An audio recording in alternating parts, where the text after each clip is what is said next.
శ్రీ గురుభ్యో నమః. శ్రీమాత్రే నమః. మా భక్తి టీవీని ప్రోత్సహిస్తున్నటువంటి మా ప్రేక్షకులందరికీ ధన్యవాదాలు తెలియజేస్తూ, రవిచంద్రులు వారికి ఎక్కడా కూడా వక్రత లేదు. రాహుకేతువులు వారిద్దరూ వారి నడకే వక్రించిన నడక. అంటే రాశి చక్రంలో దీన్ని క్లాక్ వైజ్ అని అంటాము. మేషరాశి తర్వాత వృషభ రాశి, వృషభం తర్వాత మిథునం, మిథునం తర్వాత కర్కాటకం, ఇలాగా వరుస క్రమంలో వచ్చినట్టయితే దాన్ని క్లాక్ వైజ్ నడక అని చెప్తాము. అన్ని గ్రహాలు ఇలా నడుస్తాయి, ఈ విధంగా ఇప్పుడు చెప్పుకున్న విధంగా నడుస్తాయి. కానీ రాహుకేతువులు మటుకు వెనక్కి నడుస్తారు. మేషం తర్వాత మీనంలోకి వెళ్తారు, మీనం తర్వాత కుంభంలోకి వెళ్తారు, కుంభం తర్వాత మకరంలోకి వస్తారు. ఇట్లా వెనక నడక అన్నమాట. రాహుకేతువులకి వక్రత లేదు. ప్రకృతి ఎప్పుడూ కూడా వెనక్కి వెళ్ళడం అనేది ఉండదు. అలాగే సూర్య చంద్రులకి వక్రత లేదు. ఈ 4 గ్రహాలని మనము తీసేసినట్టయితే ఇక మిగతా 5 గ్రహాలు, కుజుడు గాని, బుధుడు గాని, గురువు గారు గాని, శుక్రాచార్యుల వారు గాని, శని గారు గాని, ఈ 5 గ్రహాలకి కూడా అప్పుడప్పుడు వక్రత వస్తూ ఉంటుంది. అలాగే ఈ 2025వ సంవత్సరంలో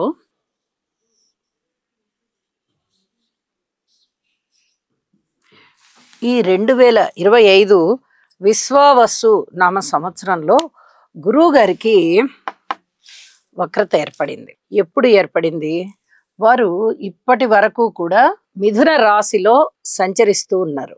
వారి యొక్క అతిచారం చేత, అంటే గబగబా నడక చేత అక్టోబర్ 18వ తేదీన కర్కాటక రాశిలోకి వచ్చారు. ఈ కర్కాటక రాశిలో ఉంటూ ఆయన నవంబర్ 11వ తేదీన, అంటే ఇంచుమించుగా 23 రోజులకి మళ్ళీ తిరిగి వక్రించారు. ఈ కర్కాటక రాశిలోకి వచ్చిన 0 డిగ్రీల 56 నిమిషాలకే, ఇంకా 1 డిగ్రీ కూడా పూర్తి కాకుండానే తొందరకు వచ్చారనమాట. అతిచారం అని అంటాం. ఆ అతిచారంతో కర్కాటక రాశిలోకి వచ్చినటువంటి గురువుగారు 0 డిగ్రీల 56 నిమిషాల దగ్గర, ఇది పునర్వసు నక్షత్రం 4వ పాదం అవుతోంది. ఈ పాదము దగ్గర మళ్ళీ తిరిగి వక్రగమనం చెందారు. మళ్ళీ తిరిగి వక్రించారు అనమాట. వక్రించిన వారు ఇక మళ్ళీ మిథున రాశిలోకి వెళ్ళాలి కదా. 0 డిగ్రీల 56 నిమిషాలు, 0 డిగ్రీల 39 నిమిషాలు, 0 డిగ్రీల 27 నిమిషాలు, ఇలాగ వెనక్కి వెళ్ళి వెళ్ళి వెళ్ళి వెళ్ళి మళ్ళీ పునర్వసు నక్షత్రం 3వ పాదం అయినటువంటి మిథున రాశిలోని పునర్వసు నక్షత్రంలోకి తిరిగి మళ్ళీ వక్రీకరించింది. ఎప్పుడంటే డిసెంబర్ 5న మిథున రాశిలోకి వెళ్ళిపోయారు. పూర్తిగా కర్కాటక రాశిలో 0 డిగ్రీలోకి వచ్చినప్పుడు మళ్ళీ వెనక్కి వెళ్ళిపోయారు అనమాట. ఈ విధంగా ఒక అదృష్టవంతమైన కాలం అని చెప్పచ్చు. ఒక శుభగ్రహము తన అతిచారము చేత చక్కగా ఒక రాశిలో ఈ అక్టోబర్ 18 దగ్గర నుంచి డిసెంబర్ 5 వరకు అనుకుంటే, అక్టోబర్లో 13 రోజులు అనుకుందాం, అలాగే నవంబర్ 30 రోజులు, డిసెంబర్లో ఒక 5 రోజులు,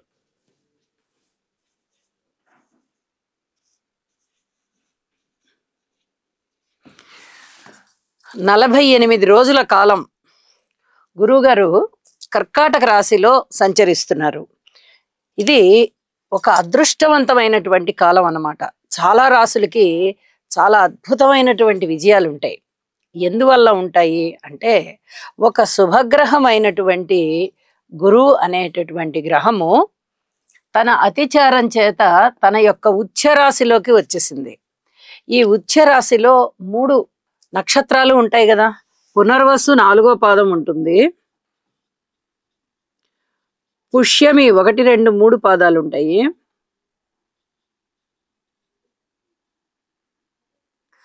ఆశ్లేష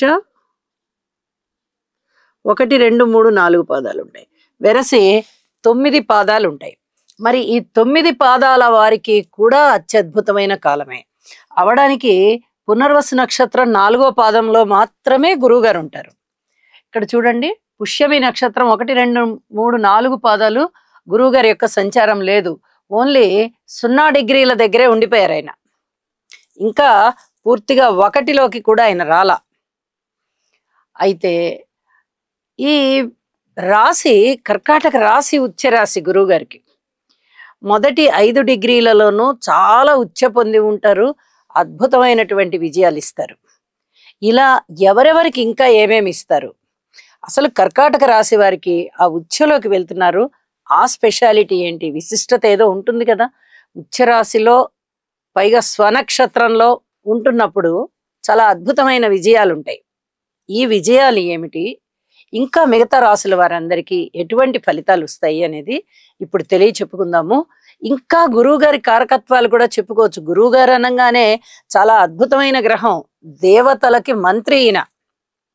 అలాగే ఎవరికి ఏ ఆపద వచ్చినా కూడా దేవతలకి ముందర మొట్టమొదట ఆలోచన చేసేది వీరితోనే.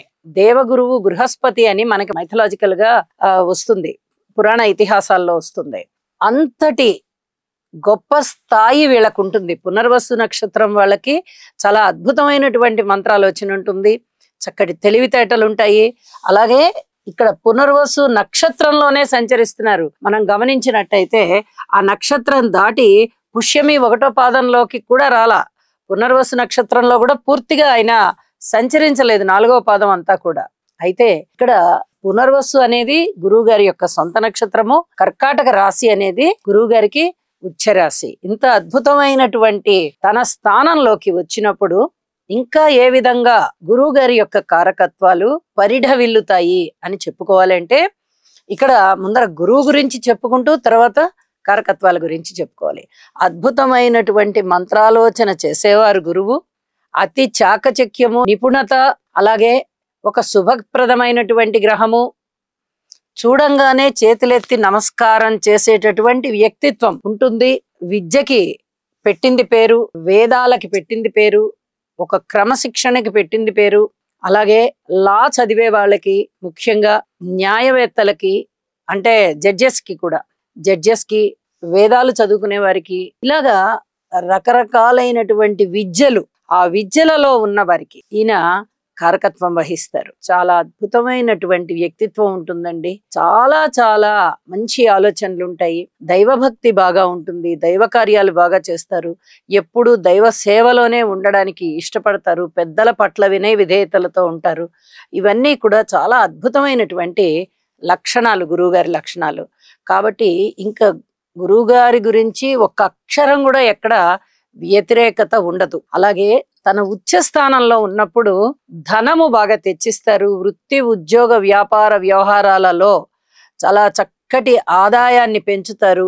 అలాగే తను ఉన్న స్థితి నుంచి పై స్థితికి వెళ్ళేటట్టుగా, పై స్థాయికి వెళ్ళేటట్టుగా, పెద్ద చదువులు చదువుకునేటట్టుగా, పెద్ద పెద్ద రాజభోగాలు అనుభవించేటట్టుగా, పెద్ద పెద్ద ప్రొఫెషన్స్ లో ఉన్న వారితో చక్కటి స్నేహం ఏర్పడేటట్టుగా, అలాగే సన్మాన సత్కారాలు ఏర్పడేటట్టుగా, దూర ప్రాంతాలు తిరిగి వచ్చేటట్టుగా, తీర్థయాత్రలు ఎక్కువ చేసేటట్టుగా, ఇలా ఎన్ని రకాలైనటువంటి అభివృద్ధిని ఇవ్వాలో అన్ని రకాల అభివృద్ధిని ఇస్తారు.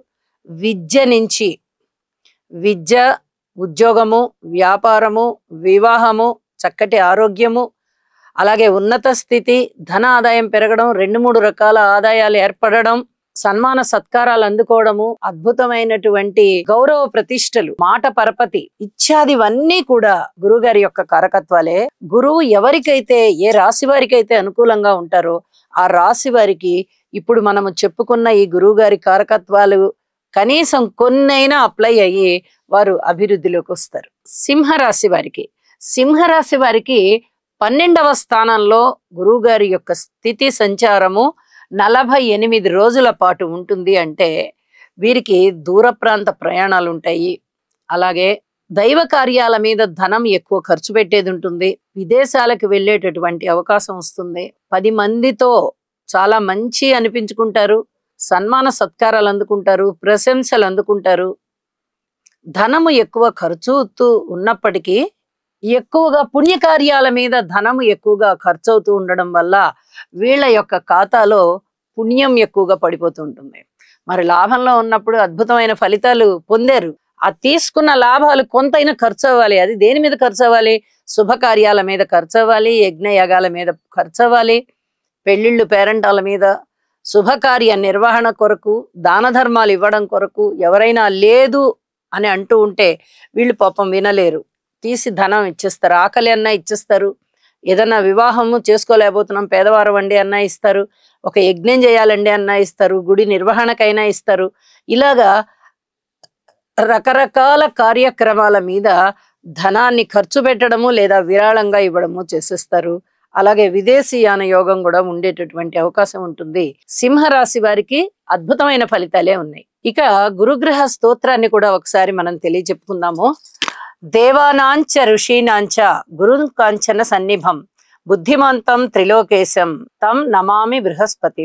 గురువు యొక్క అనుగ్రహం ప్రతి మనిషి మీద ఉండాలని, ప్రతి ఇంట చక్కటి శుభ కార్యాలు జరుగుతూ శుభకరమైనటువంటి పనులలో వారు కాలం గడుపుతూ శుభకరమైనటువంటి గురువు గారి యొక్క ఆశీస్సులు తీసుకుంటూ వారి వారి బుద్ధి విశేషము చేత చక్కటి జ్ఞానాన్ని పొందుతూ అభివృద్ధి పదంలో ఉంటారు అని చెప్పి ఆశిస్తూ ఆ గురువు గారిని ఈ విధంగా దీవించమని కూడా ఆశిస్తూ సర్వే జనా సుఖినో భవంతు.